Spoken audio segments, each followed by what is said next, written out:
साथियों, आज हम वाल्मीकि रामायण के बालकांड के 57वें सर्ग की कथा सुनेंगे। इस सर्ग में विश्वामित्र जी ब्राह्मणत्व की प्राप्ति के लिए, ब्रह्मर्षि पद की प्राप्ति के लिए तपस्या करते हैं। हजारों वर्ष की तपस्या के बाद ब्रह्मा जी प्रकट होकर उन्हें राजर्षि की उपाधि देकर चले जाते हैं। इससे बस विश्वामित्र जी को बहुत कष्ट होता है, वे बहुत दुखी होते हैं और फिर से तपस्या में लग जाते हैं। दूसरी तरफ महाराज त्रिशंकु एक यज्ञ करना चाहते हैं जिससे वे सशरीर स्वर्ग जा सके। वशिष्ठ जी ने उन्हें ऐसा यज्ञ कराने से मना कर दिया, तो वे वशिष्ठ जी के पुत्रों के पास चले गए उन्हें मनाने के लिए। तो चलिए अब 57वें सर्ग की कथा सुनते हैं। श्री सीतारामचंद्राभ्याम नमः। श्रीमद् वाल्मीकि रामायणम बालकांडम 57 सर्गः। विश्वामित्र की तपस्या। राजा त्रिशंकु का यह अपना यज्ञ कराने के लिए पहले वशिष्ठ जी से प्रार्थना करना और उनके इनकार कर देने पर उन्हीं के पुत्रों की शरण में जाना। श्री राम तदनंतर विश्वामित्र अपनी पराजय को याद करके मन ही मन संतप्त होने लगे। महात्मा वशिष्ठ के साथ वैर बांधकर महातपस्वी विश्वामित्र बारंबार लंबी सांस खींचते हुए अपनी रानी के साथ दक्षिण दिशा में जाकर अत्यंत उत्कृष्ट एवं भयंकर तपस्या करने लगे। वहाँ मन और इंद्रियों को वश में करके वे फल मूल का आहार करते तथा उत्तम तपस्या में लगे रहते थे। वहीं उनके हविष्पंद, मधुष्पंद, दृढ़नेत्र और महारथ नामक 4 पुत्र उत्पन्न हुए जो सत्य और धर्म में तत्पर रहने वाले थे। 1000 वर्ष पूरे हो जाने पर लोक पितामह ब्रह्मा जी ने तपस्या के धनी श्री विश्वामित्र जी को दर्शन देकर मधुर वाणी में कहा, कुशिक नंदन, तुमने तपस्या के द्वारा राजर्षियों के लोकों पर विजय पाई है। इस तपस्या के प्रभाव से हम तुम्हें सच्चा राजर्षि मानते हैं।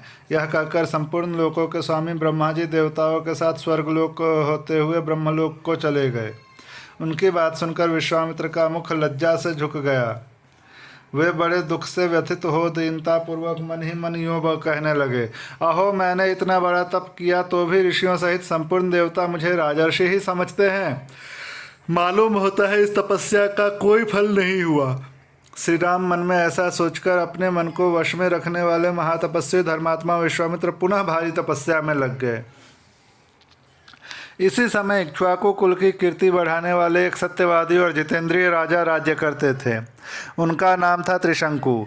रघुनंदन, उनके मन में यह विचार हुआ कि मैं ऐसा कोई यज्ञ करूं जिससे अपने इस शरीर के साथ ही देवताओं की परम गति स्वर्गलोक को जा पहुंचूं।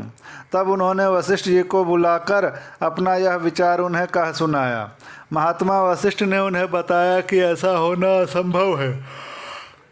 जब वशिष्ठ ने उन्हें कोरा उत्तर दे दिया तब वे राजा उस कर्म की सिद्धि के लिए दक्षिण दिशा में उन्हीं के पुत्रों के पास चले गए।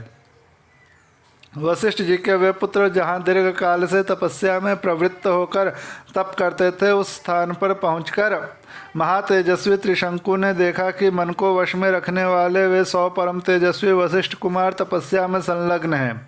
उन सभी महात्मा गुरुपुत्रों के पास जाकर उन्होंने क्रमशः उन्हें प्रणाम किया और लज्जा से अपने मुख को कुछ नीचा किए हाथ जोड़कर उन सब महात्माओं से कहा, गुरुपुत्रों, आप शरणागत वत्सल हैं, मैं आप लोगों की शरण में आया हूँ। आपका कल्याण हो। महात्मा वशिष्ठ ने मेरा यज्ञ कराना अस्वीकार कर दिया है। मैं एक महान यज्ञ करना चाहता हूँ, आप लोग उसके लिए आज्ञा दें। मैं समस्त गुरुपुत्रों को नमस्कार करके प्रसन्न करना चाहता हूँ। आप लोग तपस्या में संलग्न रहने वाले ब्राह्मण हैं। मैं आपके चरणों में मस्तक रखकर यह याचना करता हूँ कि आप लोग एकाग्र चित्त हो मुझसे मेरी अभिष्ट सिद्धि के लिए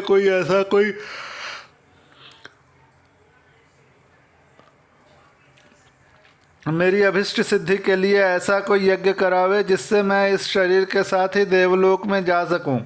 तपोधनो, महात्मा वशिष्ठ के अस्वीकार कर देने पर अब मैं अपने लिए समस्त गुरुपुत्रों की शरण में जाने के सिवा दूसरी कोई गति नहीं देखता। समस्त इक्ष्वाकु वंशियों के लिए पुरोहित वशिष्ठ जी ही परम गति हैं। उनके बाद आप सब लोग ही मेरे परम देवता हैं।